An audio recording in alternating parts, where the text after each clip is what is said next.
Wow. Wow. My friends, it is so good to be back in Tucson, Arizona.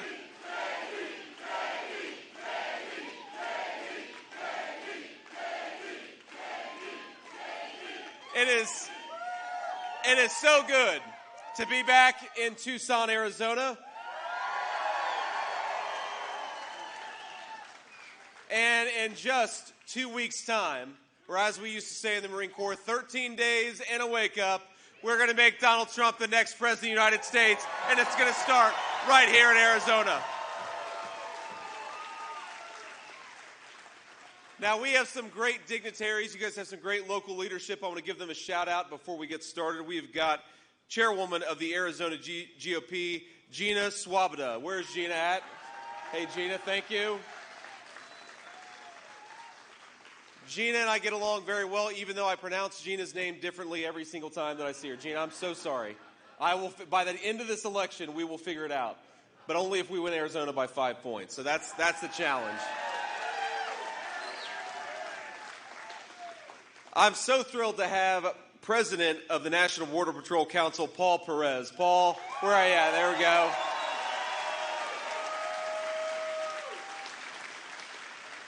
Paul and his agents are doing a hell of a job despite the fact that Kamala Harris is a disaster. Let's win to give Paul Perez the leadership that this country deserves. Some real border security with Donald J. Trump. And we've got the Vice President of the National Border Patrol Council, Art Del Cueto. Art, thank you so much, man. It's good to see you. Think about it. These guys are doing such a good job keeping us safe. They're doing such a good job despite the fact that the Vice President of the United States is their border czar and is committed to open borders. Don't we need to give these people a president who fights for them instead of fighting against them? And that's what Donald Trump is going to do. Now, let's talk just a little bit about Kamala Harris, shall we? Now, I've got the easiest job in American politics, if you think about it. Because Jesus is Lord. Thank you, ma'am.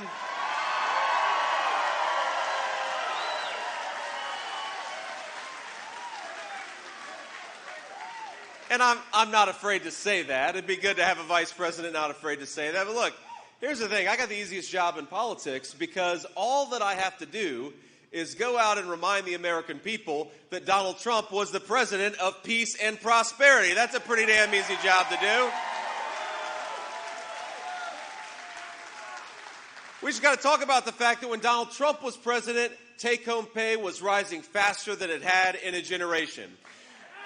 When Donald Trump was president, inflation was a low 1.5%. And when Donald Trump was president, the border was secure. That's a hell of a record to run on. And that's the Donald Trump record. Now, I honestly feel bad. I'm probably the only person in the room that feels bad for Governor Tim Walz. And I think that reaction suggests that I'm right. I'm the only person that feels bad for Governor Tim Walz. Because think about it. If I've got the easiest job to do in American politics, he's got the hardest job in American politics.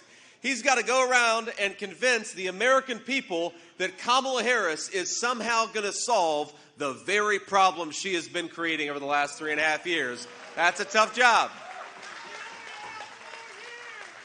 If you're the praying type, I suggest maybe you say a prayer for Tim Walz, because here's what Tim Walz has to do. He has to somehow pretend that Kamala Harris didn't open the American southern border, but she did. He has to pretend that Kamala Harris didn't cast trillions of dollars in new spending, which is why groceries and housing are unaffordable in the state of Arizona and across our country. Tim Walz has to try to convince people that Kamala Harris actually has ideas in her head for how to govern the United States of America.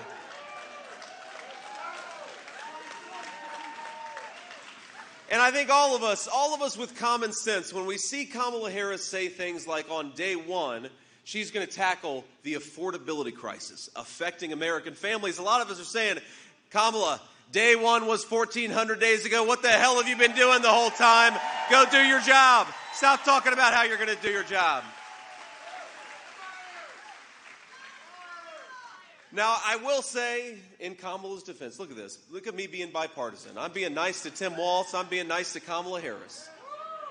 In Kamala's defense, I think that every time she does an interview, we gain about 100,000 votes.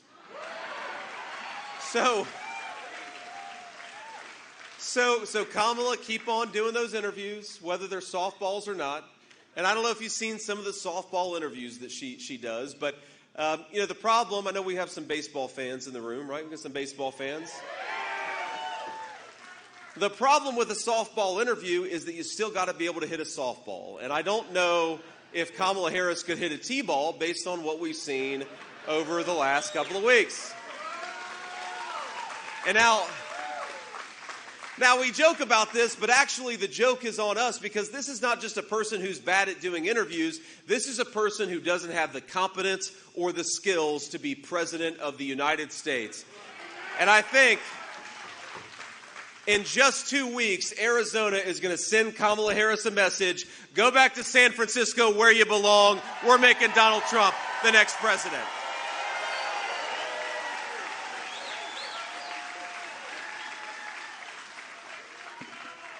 Now, let's just talk about the economy for a little bit, and then I want to talk about the open border of Kamala Harris. Because, of course, in Tucson, we've got some of the biggest problems with the open border that we've had anywhere in our country. But think about how bad the inflation and affordability crisis has gotten under Kamala Harris's leadership. We've got average Arizona families are spending $1,000 more a month today to buy what they could have bought when Donald Trump was president.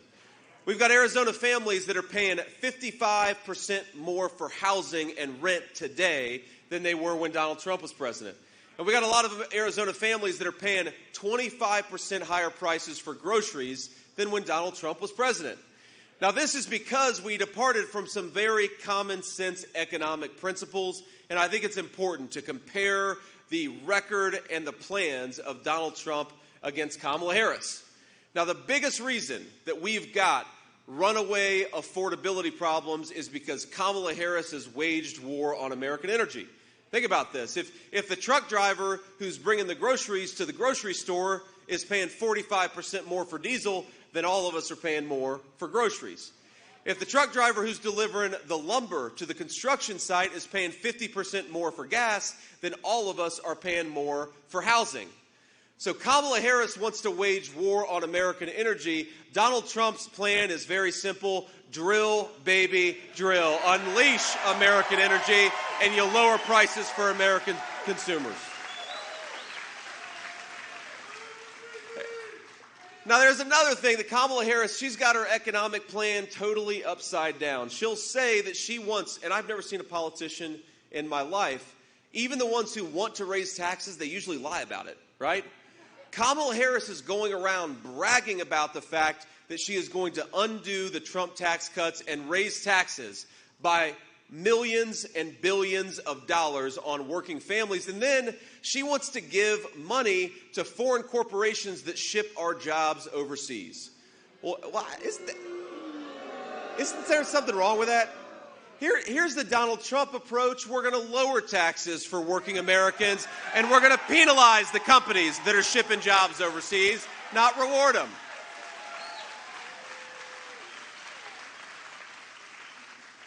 You know, Kamala Harris, she wants to impose so many regulations on our workers, on our businesses. There have been hundreds of billions of dollars of additional regulations that have nothing to do with clean water or clean air. Donald Trump and I, we believe in clean air and clean water. We also believe that we can have a growing economy while protecting our workers and protecting the jobs that they do. That's a big difference.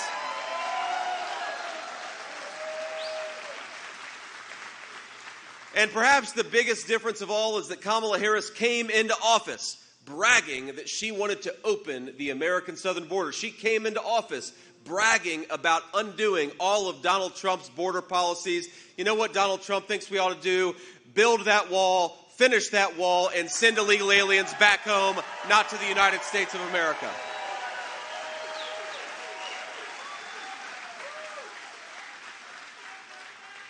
Now, there is this crazy thing that Kamala Harris keeps saying.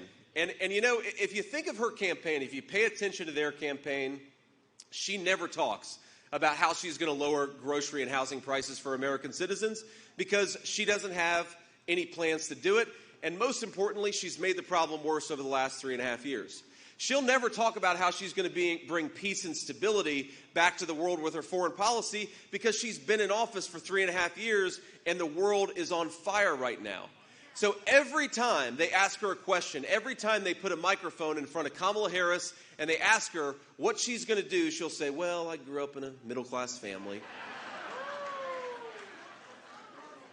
Or increasingly what she'll say is she'll talk about Donald Trump. And the audacity for a person who's been in power for 3.5 years, blaming Donald Trump for her failures, I'd like to have a president who takes some responsibility for themselves and their leadership, and that's not Kamala Harris.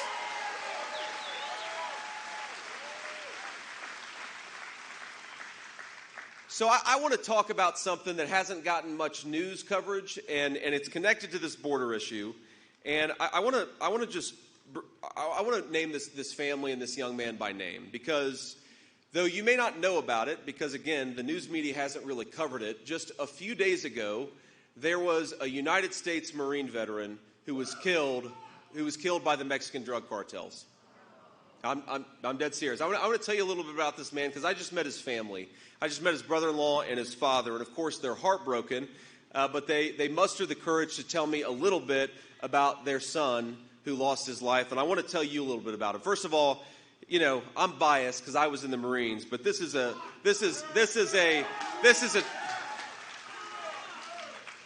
tall, good-looking guy, one of our very best, and his name was Nicholas Douglas Quetz, and he was murdered. He was visiting somebody in Mexico. They were going to do some beach activities. He got stopped by the Mexican drug cartels, and he lost his life. And one of the things that we have to appreciate is that what the cartels are doing, my friends, it's not just affecting us north of the border, it's affecting everything north and south of the border. It's affecting a young Marine who wants to go visit a friend and spend some time on a beach. Because when we allow these cartels to get rich off of American suffering, then it destabilizes not just our communities, it destabilizes Mexico and the United States together. And yes, sometimes a lot of Mexican citizens are paying for that, but sometimes our own American citizens are paying the price for that too. Now here's what's additionally really disgraceful. This family lost their son, I believe 4 days ago. Have they heard from a single elected official? Of course they haven't. Of course they haven't. Because we're led by incompetent people who don't give a damn about American citizens, and that's going to change when Donald Trump is the president of the United States.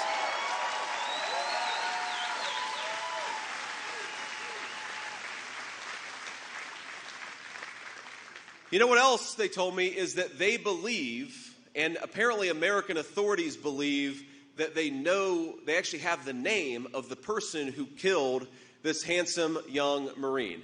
And you know what should be happening is that a U.S. attorney ought to be filing charges against that scumbag and bringing him to the United States to face the full force of American law.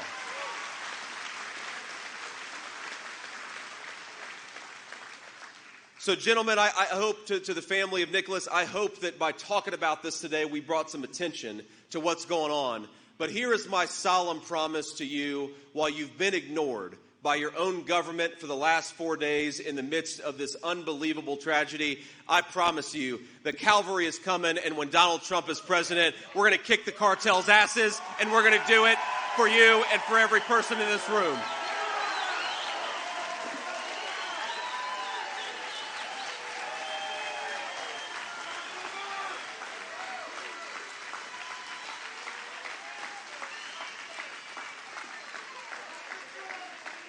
Because, you know, I appreciate the show's support, and I just cannot believe that we've gotten to a point where, thanks to Kamala Harris's policies, we've turned Mexico into a narco state on our southern border. The cartels, in some ways, are more powerful than the local Mexican authorities, and that is injuring, it's killing, and it's making our citizens less safe.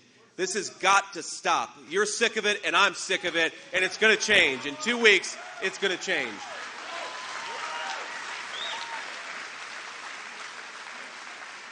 And I just, to the American voters, especially those that are watching at home, think about what Kamala Harris actually thinks about us. If she's talking not about young Marines losing their lives, if she's talking not about how to reimpose border security, she's not talking about how to make groceries more affordable, she's talking about Donald Trump, and she's going around and campaigning with washed-up politicians like Liz Cheney.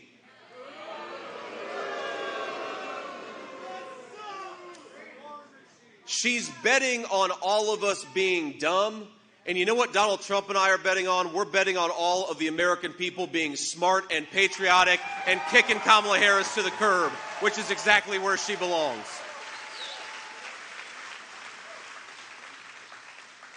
Now, I just say this, but, I watched this event with Kamala Harris. Remember a couple months ago, the media was all focused on how Kamala Harris, she was the candidate of joy.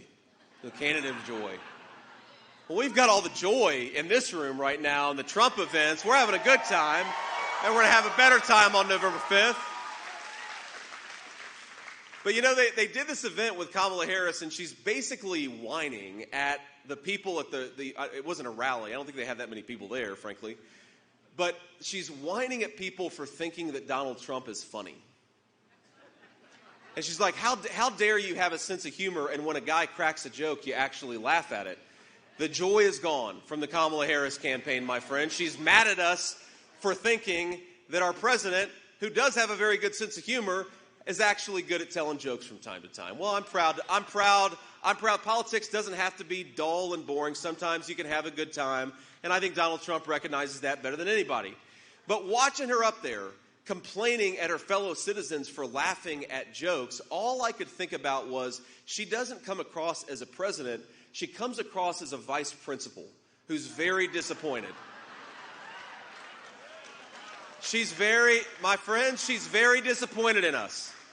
She's very disappointed that we laugh at jokes from time to time. She's very disappointed that we want to pay lower prices for groceries and housing. She's very disappointed that we want to close down southern border. And she's very disappointed that in 2 weeks we're going to tell Kamala Harris, you're fired, get the hell out of Washington, D.C.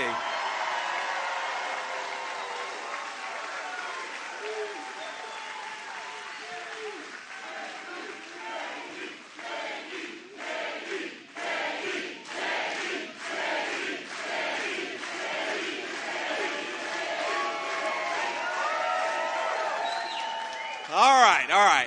Okay. Now here's what we're going to do.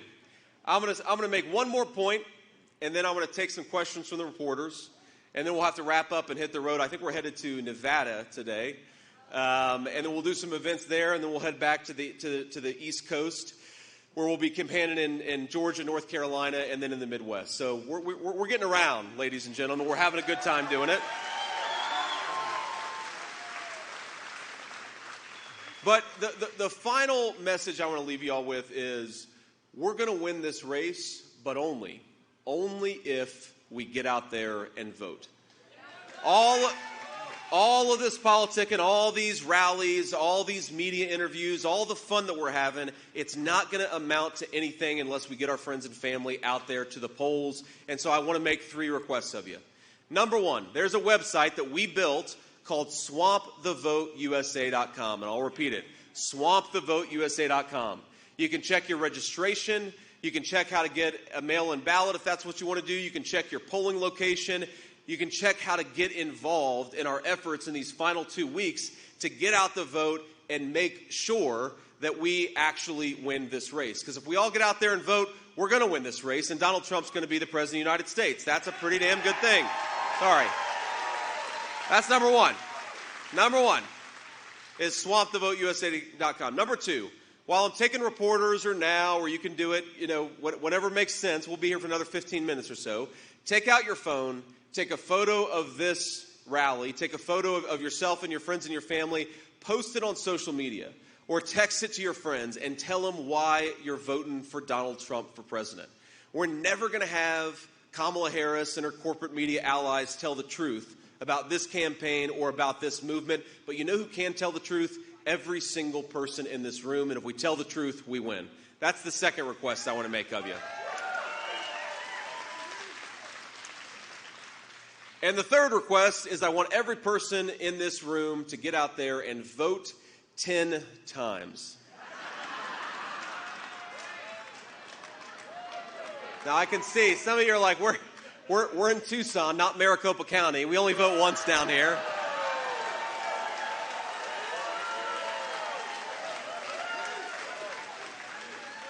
But we're going to vote in Maricopa County and here in Tucson. We're going to vote 10 times the legal way. And that means taking yourself to the polls and get 9 of your friends and family. Get them to the polls. Make sure they vote the right way. And that's how we take this country back. So, with that, I will say thank you, Arizona. Thank you for all your hard work. Let's get across the finish line and make Donald Trump the next president and take this country back. God love you. Thank you so much. We'll take some questions from reporters, but I'm so thrilled to be here.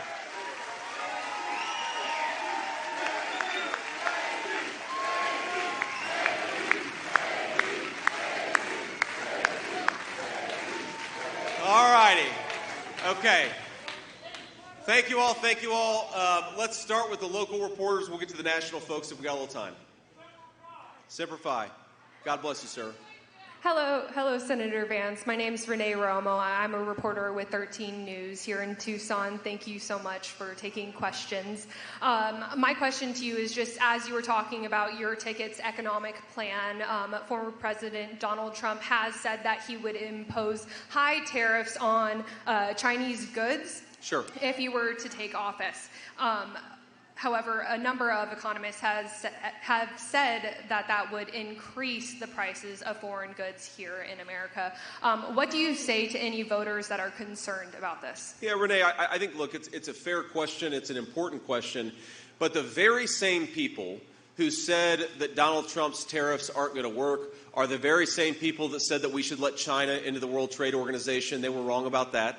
They're the very same people that said it would lead to more American prosperity if we shipped all of our industries and manufacturing base to China, and they were wrong about that. And they're the same people that have led to the evisceration of the American middle class, and they were wrong about that. Donald Trump and I are going to rebuild the American middle class, and we're going to do it by fighting back against the Communist Chinese Party. Now, here's what's so important about this, Renee, is look, think about this.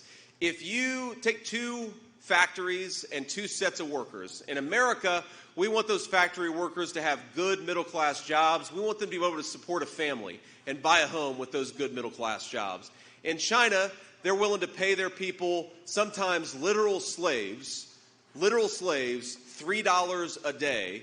And you ask yourself, well, if they're going to make it for $3 a day and we want to pay our people good middle-class wages, how do we fight back against it?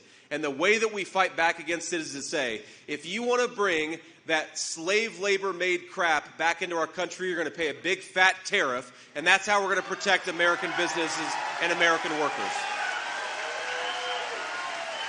And the one final point, the reason I don't put too much stock, and by the way, there are plenty of experts that think that Donald Trump's economic plan is the way to recreate prosperity in this country. I think Donald Trump is going to unleash a golden age of opportunity and the American dream in this country. We got to get there first, of course. But those same people, you know what the people who say they don't like Donald Trump's economic plans, they ignore the fact that Donald Trump put big fat tariffs on China during his first administration. And inflation was the lowest it had been in 40 years, and take-home pay was going up. So my response to people who criticize Donald Trump's economic plans is the proof is in the pudding. Are you better off than you were 4 years ago? Because I think for most Arizonans, they're saying no. So let's change directions. Let's go back to the policies that worked. Let's go back to Donald J. Trump's presidency. Thank you, ma'am.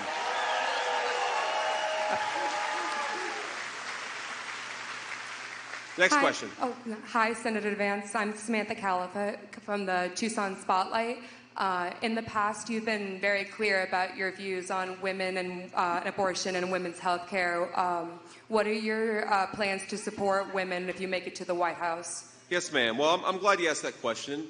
Look, I grew up in a family where we also often didn't have a lot of money. In fact, most of the time didn't have a whole lot of money. And I grew up in a neighborhood, frankly, where I saw a lot of young women who chose to terminate a pregnancy because they felt like they didn't have any options. And what Donald Trump and I believe is that we want as many American families to have as many children as they want to. And the best way to do that is to give young women more options. Don't make them feel like there's only one choice out there. Let's promote a true pro-family country. Let's make...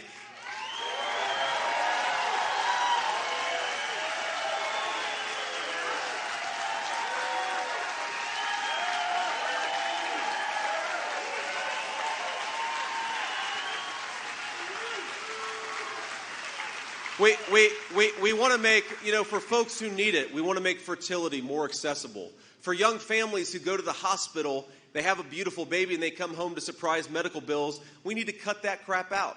There are a lot of things that we can do to make it more affordable and more possible for American families to choose life, and that's certainly what I want to happen. I want more American families to have babies, to have beautiful, healthy families, because if we don't have families in this country, then what the hell's the point of it, right? We want to raise our families in a healthy and prosperous country. And if you don't have children, you don't have the next generation. So Donald Trump and I are committed to being pro-family, pro-woman, pro-baby, and we're going to make it happen when we get back to the White House. Thank you, ma'am.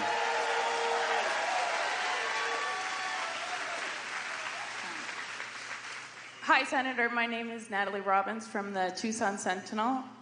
So when your running mate Donald Trump was here in Tucson, he planned to launch one of the largest mass deportations in our history.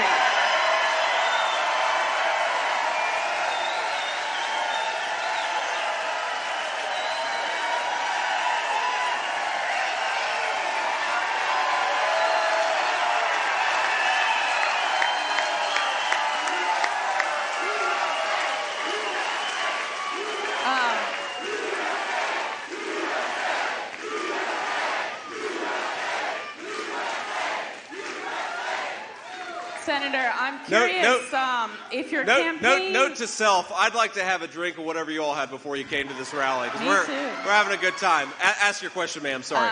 Senator, I'm curious if your administration plans to deport DACA recipients or childhood arrivals.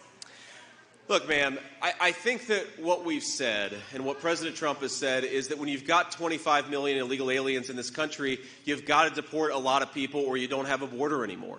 It's just that simple. Now, look, you also, of course, we got to focus on the most hardened criminals. Thanks to Kamala Harris's policies, we've got 425,000 violent criminal illegal aliens in this country right now. We mentioned the U.S. Marines. That's more than double the size of the United States Marine Corps. We've got to get those people out of our country, and we've got to do it as quickly as humanly possible. But look, we also have to deport people, not just the bad people who came into our country, but people who violated the law coming into this country. We've got to be willing to deport them. And I think, by the way, of course, you can be humane about this, you can be compassionate about this, but I completely reject the argument that Kamala Harris's open border, which has led to 320,000 missing children, that has led to 11 and 12-year-old girls being sex trafficked by Mexican drug cartels. That is not compassionate. Having a border is compassionate for American citizens and for everybody else, too.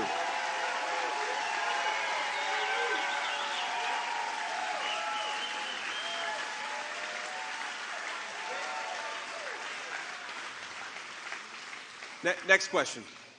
Senator Vance, John Washington, Arizona Luminaria. A related question here. So would you consider also re-implementing the family separation crisis? When you talk about closing down borders, would that also include potentially ending the refugee program? Well, look. Well, there's so a couple things there. First of all, there's not one refugee program, right? We have multiple different refugee programs. And the problem is that Kamala Harris has granted mass asylum and mass parole. That was never what these programs were meant for.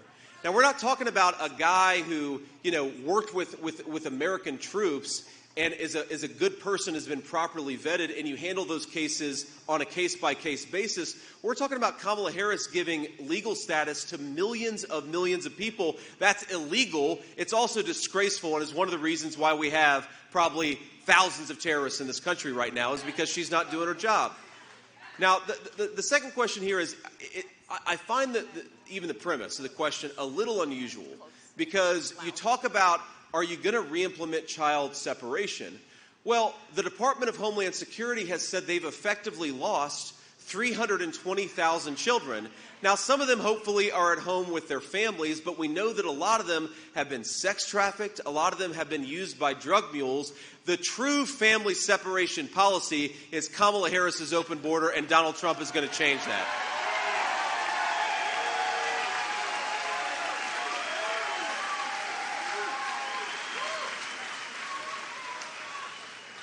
Next question.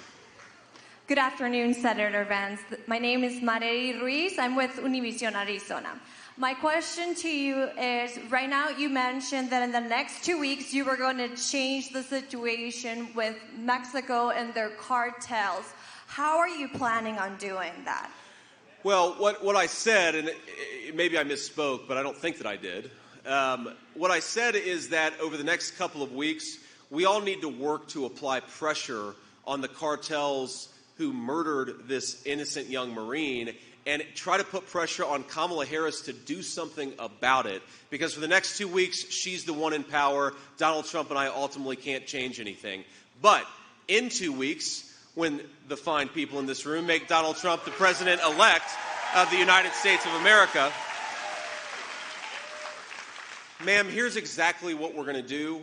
We're going to stop using the People's Department of Justice against the American citizens, and we're going to start using the Department of Justice against the Mexican drug cartels. And here's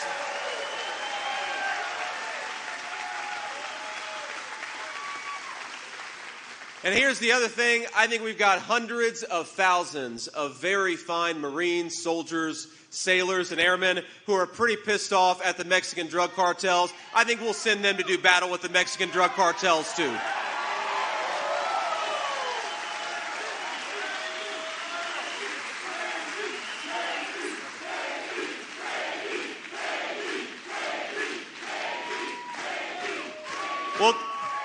We'll do one more question, then I'll leave you all with a final thought, and then we'll have to hit the road. Thank you all.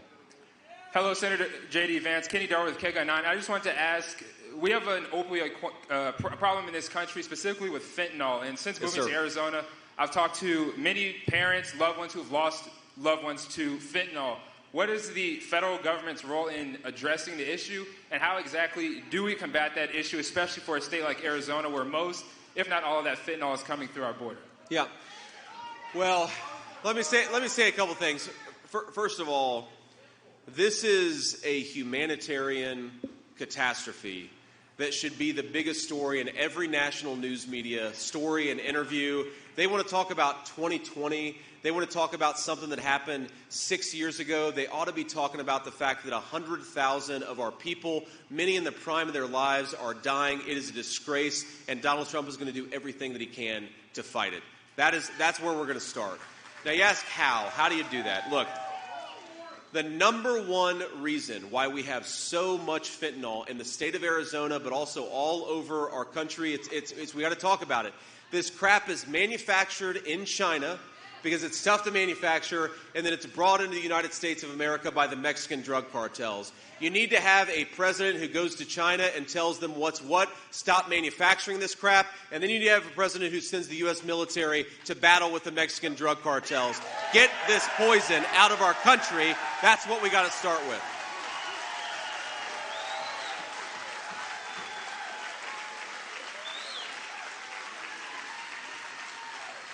Now, here's the second thing, and I know this very personally. Back home in Ohio, I know a lot of folks, especially a lot of folks engaged in Christian ministry, who are trying to help people in recovery take that first step out of addiction. Whether that's a detox facility where they get clean for 48 hours and they can go into bigger treatment, or whether that's setting up, Christian-based, religious-based ministries to deal with people and to help people who are dealing with addiction, we need to make it easier for folks in their communities to provide treatment to the people who need it. And unfortunately, right now, we've got a federal government that's making it harder on Christian ministry. We need to make it easier on everybody. Whether you're a Christian or not, if you want to help people, Donald Trump is going to be your friend in the Oval Office.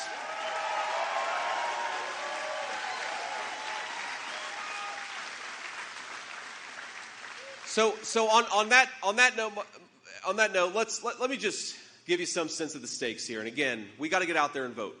That's the most important thing. We've got to get out there and vote, and we've got every opportunity to do it. You got mail-in voting, you got early voting, you got election day voting.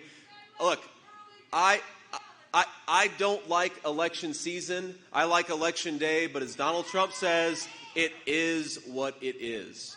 We've got to use the tools available to us to get out there and vote, because if Kamala Harris's team is using everything and we're only voting on election day, then we're going to lose. So use every avenue you can to get people to the polls and to get yourself to the polls too. That's what we got to do. But I'd ask you to just think a little bit about the stakes here, because look, I want to win this election as much as anybody in this room, and we are going to win this election. And it is going to be very fun. I will tell you, it's going to be very fun on November the 5th to beat Kamala Harris and the Democrats. It will be. But the point is not just to beat Kamala Harris and the Democrats. The point is to beat them so that the American people can have the government that actually serves their interests and fights for their values and for their futures. That's what this is all about. Now, we've got a young Marine who lost his life at the hands of the Mexican drug cartels. And when his family was telling me this story, you know what I was thinking in the back of my mind?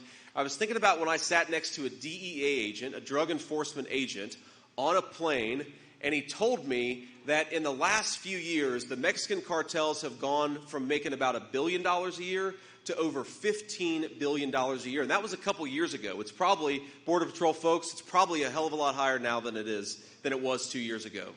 When we enrich criminal gangs because of the policies of Kamala Harris, it comes back home. And sometimes it comes back home in the most tragic way. I'll tell you another person I met on the campaign trail. Just a few weeks ago, a woman who's about, probably 65, 70. She had recently been retired. Her husband was about to retire, and they were raising their grandchildren because her daughter had died of a fentanyl overdose. And you know what she told me? She said that for 40 years, in good times and in bad times, they had a little tradition that they did every Friday night. Her and her husband would do steak night. And I'm not talking about going to a fancy steakhouse. I'm talking about going to the grocery store and grilling some steaks at home. And I know all of us realize it's those little rituals, those are the things that actually make life worth living, right? A steak night with your loved ones on a Friday night, that's why we work, and that's why we love this country. But you know what? She stopped doing steak night about a year ago. And she stopped doing steak night because it was so expensive, the groceries were too high, that she gave up on this thing that had brought her and her family meaning and joy for 40 years. What we're doing, my friends, is not just beating Kamala Harris and the Democrats. What we're doing is creating a country where young Marines don't lose their lives because we've empowered the Mexican drug cartels. We're creating a country where people who work hard and play by the rules can afford a steak on a Friday night, because this is the United States of America, and that's what we want for our citizens.